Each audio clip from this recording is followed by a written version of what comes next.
Type dementia supplements into YouTube and you'll get 50 videos from people who've never read a single clinical trial. A health coach with a ring light, a wellness blogger who heard a podcast once, and maybe a doctor selling their own multivitamin. I'm JD, pharmacist, 30 plus years in healthcare. And I'm not here to sell you a list of trendy adaptogens. I'm here to give you the 5 supplements with actual peer-reviewed evidence behind them for delaying cognitive decline, and to tell you which ones interact with medications you might already be taking, because nobody else in this conversation seems to think that matters. So stay with me. Before I give you the list, let me tell you why supplementation specifically belongs in this conversation, not just diet and exercise. Your brain is the most metabolically demanding organ in your body. 2% of your body weight, 20% of your daily energy. It's a toddler at the buffet, and unlike muscle, which can recover from a bad week of eating, brain tissue is unforgiving. Chronic nutrient deficiencies don't just make you tired. They create the metabolic environment that cognitive decline thrives in. And here's the problem. The dietary intake required to reach therapeutic levels of these 5 compounds through food alone is, for most adults over 40, practically unreachable. And I'm not saying diet doesn't matter. It absolutely does. And we'll cover that in a future video. But the gap between what your brain needs and what your plate delivers is real. And that gap is where evidence-based supplementation lives. Not a substitute for a good diet, a bridge over the gap. And one more thing. I'm a pharmacist. I've spent 30 plus years watching patients take 12 medications, but yet 0 supplements that could actually help them. So I come at this from the other direction, not take everything, but take the few things that matter and know what interacts with what. That's the job. We're starting with creatine monohydrate, and if you've watched my other videos, you know why. But I'm putting it first on this list because the evidence for brain health, specifically not muscle, brain, has reached the point where I can't, in good conscience, leave it off a dementia prevention list anymore. And here's the mechanism. Short version. Your brain maintains an emergency energy reserve called phosphocreatine. When your neurons are under metabolic stress, poor sleep, aging, inflammation, they draw from that reserve faster than it refills. Chronic depletion of that system is one of the metabolic changes researchers are tracking in the early stages of cognitive decline. A 2022 meta-analysis in nutrition reviews found meaningful improvements in memory in older adults supplementing with creatine, with the strongest effects in participants aged 66 to 76. That's not a fringe finding. That's a meta-analysis, multiple studies pulled together, showing a real signal in exactly the population that needs it most. The dose, 3 to 5 grams of creatine monohydrate daily. No loading phase needed for brain benefits. Consistency over time is what matters. I covered the full protocol in my last video, so I'll link that below. Drug interaction note, and this is where the pharmacist hat comes on. Creatine is remarkably well tolerated, but if you're taking diuretics for blood pressure, there's a theoretical concern about fluid balance. Stay hydrated. Talk to your pharmacist. That's literally what we're here for. And number 2, omega-3 fatty acids, specifically EPA and DHA, not the generic fish oil you buy at the gas station. The 2 active compounds that actually cross the blood-brain barrier and become structural components of your neuron membranes. And here's why this matters. Your brain is roughly 60% fat. DHA is the most abundant omega-3 in the brain tissue. It's not just floating around in there. It's built into the architecture of every neuron. When DHA levels are low, neuronal membranes become rigid. Signal transmission slows, inflammation increases, and over time, that environment is associated with accelerated cognitive decline. In a 2023 Cochrane review, and Cochrane is the gold standard for evidence synthesis, they don't mess around. But when they looked at omega-3 supplementation for cognitive decline, the headline was cautious, as Cochrane reviews tend to be. But when you dig into the subgroups, adults with low baseline omega-3 levels showed the strongest cognitive benefit from supplementation. Translation, if you don't eat fatty fish at least twice a week, this is the supplement most likely to move the needle for you. Dose, 1,000 to 2,000 milligrams of combined EPA plus DHA daily. Read the label, not total fish oil, actual EPA and DHA content. A lot of cheap supplements say 1,000 milligrams fish oil, but only contain 300 milligrams of active EPA DHA. That's the supplement industry's version of a bait and switch. What about drug interactions? Omega-3s have a mild blood thinning effect. If you're on warfarin or a direct oral anticoagulant, Eliquis, Xarelto, those names, have a conversation with your doctor. It's rarely a reason not to take it, but it's a reason to monitor. Don't surprise your prescriber.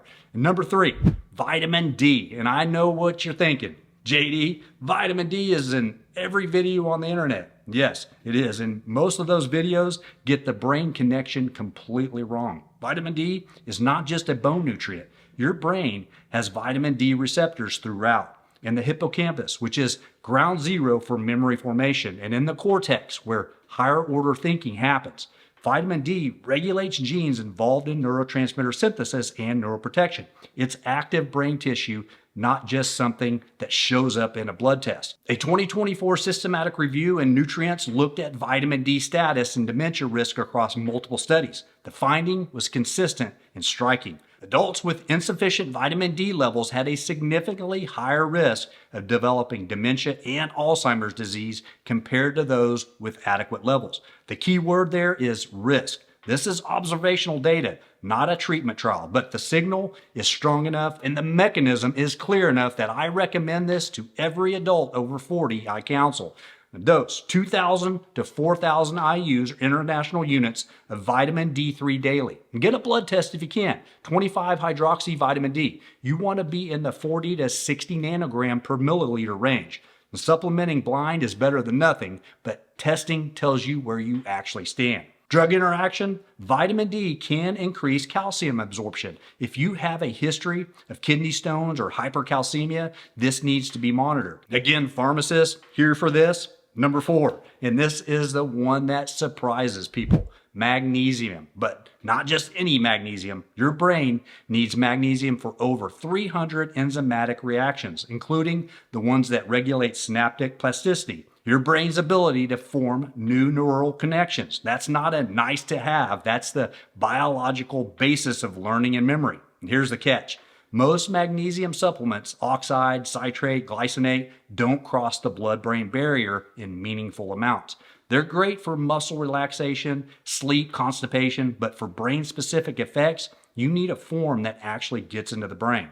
That's where Magnesium L-Threonate comes in. A 2023 study in Frontiers in Neuroscience found that Magnesium L-Threonate supplementation was associated with increased synaptic density and improved cognitive function in older adults. The researchers used imaging to actually measure changes in brain connectivity. That is not a questionnaire about how people feel. That is structural brain data. Now, I want to be clear. This is not a magic pill. The effects are modest. The sample sizes in some of these studies are small.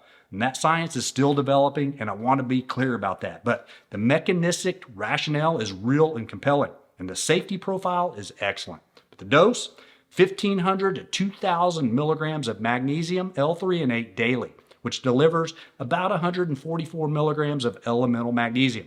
It's expensive compared to other forms, but you're paying for brain bioavailability. The cheaper forms don't do what this one does in the brain.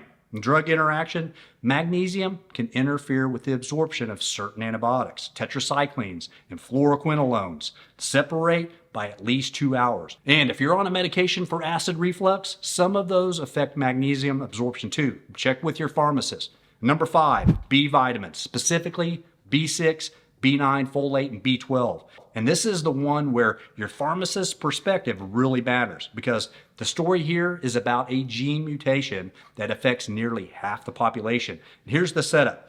Homocysteine is an amino acid in your blood. When levels get too high, it's associated with damage to blood vessels, including the tiny vessels that feed your brain, and with an increased risk of dementia. B vitamins are what your body uses to clear homocysteine. B6, folate, and B12 work together to convert it into safer compounds. A 2024 trial in the American Journal of Clinical Nutrition looked at B vitamin supplementation and brain atrophy in older adults with mild cognitive impairment. The results were significant. B vitamin treatment slowed the rate of brain atrophy, actual brain shrinkage, compared to placebo, and the effect was strongest in participants with high baseline homocysteine levels. And here's where it gets interesting for a pharmacist. A significant portion of the population, estimates range from 30 to 50%, has a genetic variant called MTHFR that reduces their ability to activate folate. And if you have that variant, standard folic acid may not work efficiently for you, and your homocysteine stays elevated regardless of how much folate you take in. Methylated folate, methylfolate, 5-MTHF, bypasses that genetic bottleneck. This is the kind of thing I deal with in the pharmacy world every single day. And it's why a generic B-complex from the dollar store might be doing absolutely nothing for you. In the dose, a quality B-complex providing at least 400 micrograms of methylfolate, 500 micrograms of methylcobalamin, that's B12 in its active form, and 1.7 milligrams of B6. Look for methylated forms. And if the label says folic acid instead of methylfolate and cyanocobalamin instead of methylcobalamin, put it back on the shelf. The drug interaction, and this is a big one.